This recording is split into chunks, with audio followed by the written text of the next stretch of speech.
terrible bowling performance by CSK. Once again, Chepauk fortress has been breached. So CSK ஓட captain and மேனேஜ்மெண்ட்டுக்கு சீரியஸான questions கண்டிப்பாக fans ஆகிய நம்ம கேட்டாகணும். ஏன்னா இட்ஸ் ஹை டைம். இவங்க இந்த மாதிரி ப்ளே பண்ணிட்டு இருந்தாங்கன்னா இட்ஸ் ஓவர். இந்த சீசன் வந்து இப்போவே நம்ம வந்து கால் ஆஃப் பண்ணிட்டு வெளியேறிடலாம். அந்த மாதிரி தான் ப்ளே பண்ணிட்டு இருக்காங்க. ருத்ராஜ் மேபி அஸ் அ பேட்டராக சக்ஸஸ்ஃபுல்லாக இருக்கலாம். பட் அஸ் அ கேப்டனா இஸ் ஹி வர்த்தி இனஃப் அப்படிங்கிறது ஒரு பெரிய கொஸ்டின் இப்போ மாறி இருக்கு. அவர் பிரசாந்த் வீரன் இதுக்கு எதுக்காக ஓவர்ஸ் கொடுக்கல அப்படிங்கிறதுமே ஒரு பெரிய கேள்வி. அதெல்லாம் பற்றி போஸ்ட் மேட்ச்ல அவர் சுத்தமாக வந்து அட்ரஸே பண்ணல. லிட்டரலி போஸ்ட் மேட்ச்ல ருத்து இது ஒரு நல்ல டோட்டல்னு சொல்லி ஜஸ்டிஃபை பண்ணிட்டு இருக்காரு. எஸ், டீசென்டான டோட்டல் தான். 208 ரன்ஸுங்கிறது வந்து நான் ரொம்ப ஆகாவோன்னு சொல்ல மாட்டேன். ஏன்னா நேற்றுக்கு பார்த்துருப்போம், நல்லாவே பால் பேட்டிங் வந்துச்சு. இது ஒரு பேட்டிங் பேரடைஸ்ன்னு சொல்லி தான் வந்து மேட்ச்க்கு முன்னாடி சொல்லியிருந்தாங்க. அண்ட் இத்தனைக்கு டியூ கிடையாது, டாஸுமே இம்பார்ட்டண்டான ஃபேக்டர் கிடையாது. எல்லாமே வந்து ருத்துக்கு ஃபேவராக தாங்க இருந்துச்சு. லிட்டரலி எல்லா டீம்ஸுக்கும் 2 பாயிண்ட்ஸ் தானம் பண்ணிட்டு இருக்காங்க. அஃப்கோர்ஸ் நெக்ஸ்ட் மேட்ச்லேருந்து சிஎஸ்கே வந்து ஒரு கம்பேக் கொடுத்து வின் பண்ண ஆரம்பிச்சாங்கன்னா இதே வாய் தான் அவங்களை அப்ரிஷியேட் பண்ண போகிறது. சரி, பிளேயிங் லெவன்லேருந்தே வருமா? 2 சேஞ்சஸ் சிஎஸ்கே பண்ணியிருந்தாங்க. ஜேமி ஓவர்டனுக்கு பதிலாக சர்ஃப்ராஸ் கான் அண்ட் மேட் ஷாட்டுக்கு பதிலாக பிரசாந்த் வீர். ஸோ சிஎஸ்கே வந்து வெறும் 2 ஓவர்சீஸ் பிளேயர்ஸோட தான் இந்த 11 வந்து ஃபிக்ஸ் பண்ணியிருந்தாங்க. சிஎஸ்கே ஃப்ரேம் போட்டு அப்பட்டமாக காமிச்சிட்டாங்க, எங்ககிட்ட ஓவர்சீஸ் பிளேயர்ஸ் இல்லடா, எங்களை மன்னிச்சிருங்கடா அப்படின்னு சொல்லி காமிச்சிருக்காங்க. வெறும் 2 ஓவர்சீஸ் பிளேயர்ஸோட போயிருக்காங்கன்னா நீங்களே யோசிச்சு பாருங்க கைஸ். நான் வந்து 3 ஓவர்சீஸ் பிளேயர்ஸோட போங்கன்னு சொல்லிட்டு இருந்தேன். ஆனால் இவங்க 2 ஓவர்சீஸோட போயிருக்காங்க. ஏன்னா இவங்களுக்கு வந்து வேற ஆப்ஷனே இல்லை. நீங்கள் இந்தியன் பிளேயர்ஸ் தான் பேக் பண்ணி ஆகணும். இவங்க கிட்ட இருக்கிற ஓவர்சீஸ் பிளேயர்ஸோட குவாலிட்டிலாம் வந்து மகா மட்டமாக இருக்கு. சேட்டன்லேருந்தே ஆரம்பிப்போமா? ஸோ சஞ்சு சாம்சன் அண்ட் ருத்ராஜ் ஜெய்க்வாட் தான் ஆஸ் எக்ஸ்பெக்டட் ஓப்பன் பண்ணியிருந்தாங்க. சஞ்சு சாம்சன் எந்த ஒரு பவுலர்ஸையும் ட்ரபிள் பண்ணாமல் 2வது ஓவர்லேயே அவரோட விக்கெட்டை கொடுத்துட்டு போயிட்டாரு. நல்ல டெலிவரிக்கு அவுட் ஆயிருந்தா பரவாயில்லைங்க, ரொம்ப ஈஸியான ஒரு டெலிவரிக்கு கேட்சை கொடுத்துட்டு போயிட்டாரு. இனிஷியலாக சேவியர் பாட்லெட்டுக்கு நல்ல ஒரு ஸ்விங் இருந்துச்சு, நிறைய பால்ஸ் வெளில கொண்டு போனாரு. லேட் மூவ்மெண்ட் பார்க்க முடிஞ்சிச்சு. ஸோ அவர்கிட்ட தான் சஞ்சு சாம்சன் விக்கெட்டை கொடுத்துட்டு போயிருப்பாரு. சஞ்சு சாம்சன் ஸ்டார்டிங்லேருந்து ரிதம்ல இருந்த மாதிரி தெரியல, நிறைய டாட் பால்ஸ் தான் ப்ளே பண்ணிட்டு இருந்தாரு. பிரப்சிம்ரன் சிங் விக்கெட் கீப்பருக்கு ஈஸியாக ரெகுலேஷன் கேட்ச் கொடுத்துட்டு போயிட்டாரு.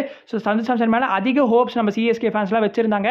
பட் ஸ்டில் சஞ்சு இன்னும் அவரோட கேம் ஆரம்பிக்கல. சஞ்சு மாதிரி பிளேயருக்கு வெறும் ஒரு மேட்ச் போறங்க. வேர்ல்ட் கப்லேயும் நம்ம பார்த்துருப்போம், வெஸ்ட் இண்டீஸ்க்கு எதிராக அந்த ஒரு ஆல் இம்பார்ட்டன்ட் கிளாஸில் வந்து ஒரு சூப்பரான நாக் ப்ளே பண்ணதுனால தான் அவருக்கு அப்படியே கான்ஃபிடன்ஸ் கெயின் ஆகி செமிஃபைனல்ஸ் அண்ட் ஃபைனல்ஸ்லாம் வந்து பட்டையை கலப்பியிருப்பாரு. இப்போ தான் சீசனோட ஸ்டார்டிங் ஸ்டேஜஸில் நம்ம இருக்கோம். இன்னும் நிறைய மேட்சை சிஎஸ்கே ப்ளே பண்ண வேண்டியது இருக்குது. பட் சிஎஸ்கே கிட்ட ஒரு ஃபைட்டிங் ஸ்பிரிட்டோ இல்லை ஒரு மாதிரி ஒரு கேரக்டரோ பார்க்க முடிய மாட்டேங்குது. ரொம்ப ஈஸியாக விட்டு கொடுக்குறாங்க. Accept AYUSH Madri and Sarfraz Khan நான் பெருசாக இந்த பேட்டிங் லைனப்பா ஹையாலாம் ரேட் பண்ண மாட்டேன். எஸ், சிவன் டுபே கிட்டேருந்து ஒரு நல்ல நாக்காக இருந்தாலுமே அவருமே வந்து ஸ்ட்ரகிள் பண்ணிட்டு தான் இருந்தார். அந்த லாஸ்ட் ஃபியூ ஓவர்ஸில் மேக்கப் பண்ணுவார்னு பார்த்தேன். இந்த மாதிரி ஒரு நேரத்தில் தான் ஷேர் சைர் மாதிரி ஒரு கேப்டனை அப்ரிஷியேட் பண்ணி ஆகணும். எப்போ சிவன் டுபே கிரீஸுக்கு வந்தாரோ அப்போவே சாயலுக்கு ஓவரை கட் பண்ணிட்டாரு. ஐ திங்க் ஒரு 18th ஓவர் அப்போ சாயல் உள்ளே போயிட்டாரு. அவருக்கு பதிலாக பிரியான் ஷாரியா தான் வந்து இம்பாக்ட் சபா கொண்டு வந்திருப்பாங்க. எல்லா போர்ட்ஸுமே செம ஹை எக்கானமி ரேட் மெயின்டைன் பண்ணிட்டு இருக்கிறப்போ சாயல் மட்டும் 3 ஓவர்ஸில் வெறும் 21 ரன்ஸ் கன்சீட் பண்ணி ஒரு விக்கெட் எடுத்திருக்காரு. ருத்ராஜ் கெய்க்வாடோட இந்த இம்பார்ட்டன்ட் விக்கெட்டை வந்து சாயல் தான் எடுத்திருப்பாரு. சாயல் வந்து கொஞ்சம் கொஞ்சமாக வந்து ப்ரெஷரை பில்டப் பண்ணிட்டே இருந்தார். அவரோட ஓவர்ஸில் தான் சிஎஸ்கே அதிகமாக மரம் நட்டிருப்பாங்க. மற்ற ஓவர்ஸ்லேருந்து சிஎஸ்கே வந்து டேக் ஆன் பண்ணாங்க. ஆயுஷ் மாத்திரி எஸ்பெஷலி அவரோட பேட்டிங் தான் எக்ஸ்ட்ரானரியாக இருந்துச்சு. ஸோ சிஎஸ்கேக்கு ஒரு செம்மையான பவர் பிளே ஸ்டார்ட் அவர் கொடுத்துருப்பாரு. 6 ஓவரில் 56 ரன்னுக்கு போயிட்டாங்க. சிஎஸ்கே இதுவாடா சிஎஸ்கே அப்படின்னு கேட்குற அளவுக்கு இருந்துச்சு. 10 ஓவரில் 100 ரீச் பண்ணிட்டாங்கன்னா பாருங்களேன். ஸோ சிஎஸ்கே கண்டிப்பாக ஒரு 220 230 ஸ்லோடிங்னு நினச்சேன். ஆயுஷ் மாத்திரையோட ஒரு சில 6லாம் கண்ணில் ஒத்திக்கிற மாதிரி இருந்துச்சு. மார்க்கோ யான்சனுக்கு எதிராக ஒரு புல் ஷாட் ப்ளே பண்ணார் பார்த்தீங்களா, அதெல்லாம் டாப் கிளாஸ். ஒன்லி ஆயுஷ் மாத்திரை கேன் பிளேடா அப்படின்னு சொல்கிற அளவுக்கு இருந்துச்சு. ஸோ சீரியஸ்லி ஆயுஷ் மாத்திரை நமக்கு அவர் எப்படிப்பட்ட டேலண்ட்னு தெரியும். ஒன்ஸ் அகேன் அவர் வந்து ப்ரூவ் பண்ணியிருக்காரு. அதே உர்வில் படேலுக்கு என்ன ஆச்சுன்னு தெரியல கைஸ். உர்வில கண்டிப்பாக ப்ளே பண்ண வைக்க முடியும் இந்த மாதிரி ஒரு நேரத்தில். ஆனால் உருவில வந்து கண்ணிலே காட்ட மாட்டாங்க. ஒரு இம்பாக்ட் சப்ல கூட இருக்க மாட்டாரு. போன மேட்ச்லையும் கிடையாது, இந்த மேட்சோட லிஸ்ட்லையுமே அவர் கிடையாது.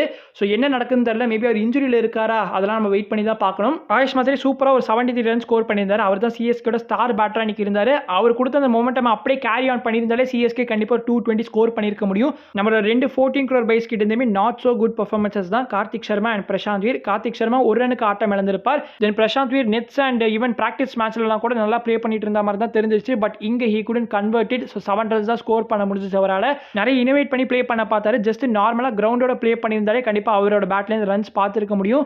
பிரசாந்த் வீர் அப்கமிங் கேம்ஸில் நல்லா பர்ஃபார்ம் பண்ணுவார்னு நம்புவோம். ஹி ஸ்டில் யங்ஸ்டர், ஸோ ரொம்ப ஹார்ஷாக இருக்க வேண்டாம். there is always room for improvement. கண்டிப்பாக இந்த மாதிரி பிளேஸை நம்ம பேக் பண்ணி ஆகணும். ஸோ சிஎஸ்கே இந்த ஒரு மேட்ச் பார்த்ததுக்கு அப்புறமா சேஞ்ச் பண்ண மாட்டாங்க அண்ட் சேஞ்ச் பண்ணக்கூடிய டீமும் அவங்க கிடையாது. ஸோ இந்த சீசன் இல்லைனாலும் அடுத்த சீசனில் போத் பிரசாந்த் வீர் அண்ட் கார்த்திக் சர்மா ஒரு ட்ரஸ்டபிள் அண்ட் பேங்கபிள் பிளேயராக கண்டிப்பாக மாறுவாங்க. அதனால சிஎஸ்கே அவங்கள ஃபுல் ட்ரஸ்ட் வச்சு அவங்கள பிலீவ் பண்ணி அடுத்த கேம்ஸ்லேயும் வாய்ப்புகள் கொடுக்கணும். அண்ட் சர்ஃப்ராஸ் கான் பற்றி கண்டிப்பாக பேசியாகணும். எனக்கு அவரோட இன்டென்ட் ரொம்ப பிடிச்சிருந்தது.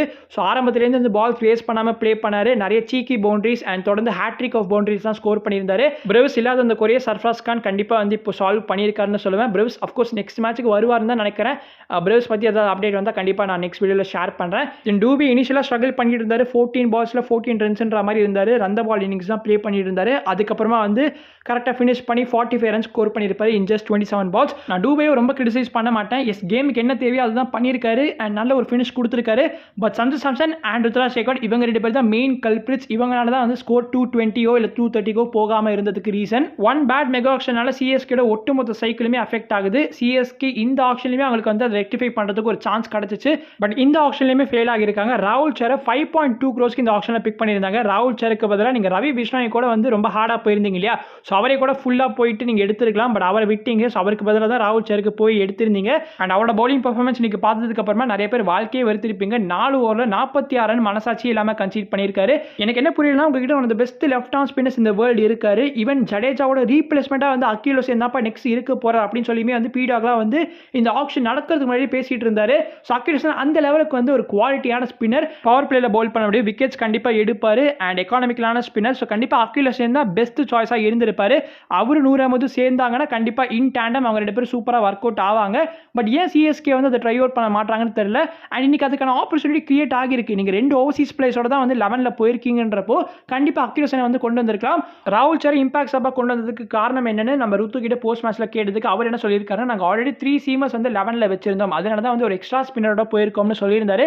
பிபிகேஸ்க்கு ஸ்டார்ட்டுமே அற்புதமாக இருந்துச்சு. எண்ட் ஆஃப் 5th ஓவர்லேயே வந்து 60 ரன் ஸ்கோர் பண்ணிட்டாங்க. Mat Henry disaster bowling figures. T20 world கப்பில் ப்ளே பண்ண மேட் ஹென்ரியோட இது அப்படின்னு கேட்குற அளவுக்கு தான் இருந்துச்சு. நிறைய லூஸ் பால்ஸ் தான் போட்டுட்டு இருந்தாரு. எக்ஸாக்டான லென்ஸில் வந்து அவரால் பவுல் பண்ண முடியல, ரொம்ப கஷ்டப்பட்டாரு. It was clearly evident. So CSK இப்போ மேட் ஹென்ரிக்கு பதிலாக வேறு எந்த பிளேயரை வச்சிருக்காங்கன்னு கொஞ்சம் திரும்பி பார்த்தா யாருமே இல்லைங்க. அதுதான் இங்கே பெரிய பிரச்சனையே. மேட் ஹென்ரி இவ்வளோ அடி வாங்குறப்போ கண்டிப்பாக ஜாக் ஃபோக்ஸ் மாதிரி பிளேயர்ஸ்லாம் 4 ஓவர்ஸில் 60 ரன்ஸ் கேரண்டியாக கொடுப்பாங்க. அதனால் ஜாக் ஃபோக்ஸை கண்டிப்பாக உங்களால் ட்ரஸ்ட் பண்ண முடியாது. ஸோ ஜாக் ஃபோக்ஸை தவிர இப்போ ஸ்பென்சர் ஜான்சன் எடுத்துக்கிட்டிங்கன்னா ஸ்பென்சர் ஜான்சன் ஏப்ரல் 21 இல்லை 23 அப்போ தான் ஜாயினே பண்ணுறாரு. So CSK by that time அவங்க எலிமினேட்டே ஆகிடுவாங்க போல. ஸோ அதுக்குள்ளே நம்மளுக்கு ஒரு ஓவர்சீஸ் ஸ்பெஷர் கண்டிப்பாக தேவைப்படும். இப்போ சிஎஸ்கே என்ன பண்ண போகிறாங்க, மேட் ஹென்ரியை வச்சு தான் வந்து அப்கமிங் மேட்சஸ்லையும் கண்டினியூ பண்ண போகிறாங்களான்றது தெரியல.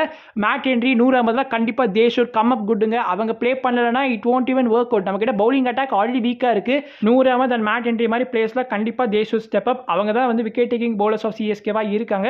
ஸோ அவங்க 2 பேராலையுமே டெலிவர் பண்ண முடியலனா இந்த சீசன் கதம் தான் நம்ம சாமிக்கு விட்டுற வேண்டியது தான். சிஎஸ்கே ரொம்ப லோ ஆன் கான்ஃபிடன்ஸ்ல இருக்காங்க. டீம்ல ஒரு எனர்ஜி இல்லை, எல்லாருமே ரொம்ப ரெஸ்ட்லெஸ்ஸாக இருக்காங்க. So Dewald Brevis and Dhoni வந்ததுக்கு அப்புறமா கூட இந்த டீம்ல ஒரு முன்னேற்றம் இருக்காதோ அப்படிங்கிற ஒரு பயம் எனக்கு இருக்கு. அண்ட் எனக்கு இன்றைக்கி ரொம்ப ஆச்சரியமாக இருந்தது ஃபேன்ஸோட சப்போர்ட் தான். த்ரூ அவுட்டாக வந்து மேட்ச்சில் சியர் பண்ணி பிளேயர்ஸ் வந்து என்கரேஜ் பண்ணிகிட்டே இருந்தாங்க. Back to back ஷேயர் Nehal Bathery out ஆனதுக்கு அப்புறமா கூட ஃபேன்ஸ் கொஞ்சம் பிலீவ் பண்ணாங்க. எஸ் எல்லாருக்குமே ரிசல்ட் தெரிஞ்சிருச்சு, கண்டிப்பாக சிஎஸ்கே லூஸ் பண்ண போகிறாங்கன்னு. பட் ஸ்டில் ஏதாவது ஒரு திருப்பம் வந்துடாதா அப்படின்னு சொல்லி ஏங்கி பார்த்துட்டு இருந்தாங்க இல்லையா? தோனியோட ஆப்சன்ஸ்னால ஒரு சில எம்டி சீட்ஸ்லாம் கண்டிப்பாக இருக்கும்னு நினச்சேன். ஆனால் நான் டிவியில் பார்க்குறப்ப எனக்கு வந்து எந்த ஒரு ஸ்டாண்டுமே எம்டியாக இருந்த மாதிரி தெரியல. ஃபுல்லாக எல்லோசி மஞ்சள் படே தான் இருந்தாங்க. ஃபேன்ஸை டேக் இட் ஈஸி ஃபார் கிராண்டடாக எடுத்துக்காமல் சிஎஸ்கே கண்டிப்பாக ஒரு கம்பேக் கொடுத்தே ஆகணும். அப்போ தான் ஃபேன்ஸ் வந்து அடுத்தடுத்த மேட்சஸ்க்கு வரணும்னு யோசிப்பாங்க. ஏன்னா இப்படி விளையாடினா ஃபேன்ஸுக்குமே பார்க்கறதுல இன்ட்ரெஸ்ட் குறைஞ்சிரும். அவங்க எல்லாருமே டிவிலே பார்த்துக்கலாம் அப்படின்ற ஒரு முடிவுக்கு வந்துடுவாங்க. ஸோ சிஎஸ்கே தயவு செஞ்சு டூ சம்திங். சிஎஸ்கேக்கு இப்போ ரெஸ்ட் வேறு கிடையாது. நாளைக்கு சின்னசுவாமி ஸ்டேடியமில் ஆர்சிபிக்கு அகேன்ஸ்டாக ப்ளே பண்ணுறோம். ஸோ லெட்ஸ் see சிஎஸ்கே என்ன பண்ண போகிறாங்கன்னு.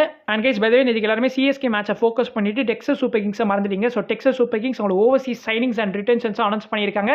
எல்லா சைனிங்ஸுமே வந்து கேட்க சிரிக்கிற அளவுக்கு தான் இருக்குது. அது என்ன அப்படிங்கிறத வந்து நான் நெக்ஸ்ட் வீடியோவில் பேசுகிறேன். மோஸ்ட்லி அந்த ஒரு வீடியோமே இன்றைக்கி நான் போஸ்ட் பண்ணிடுறேன். மேபி ஒரு 2 or 3 ஹவர்ஸ்க்கு அப்புறமா நான் போஸ்ட் பண்ணுறேன். ஸோ அந்த வீடியோவை பார்த்து சப்போர்ட் பண்ணுங்கள். நான் உங்களை அடுத்த வீடியோவில் சந்திக்கிறேன். அது வரைக்கும் பீஸ், ஷியர்ஸ், பாய்.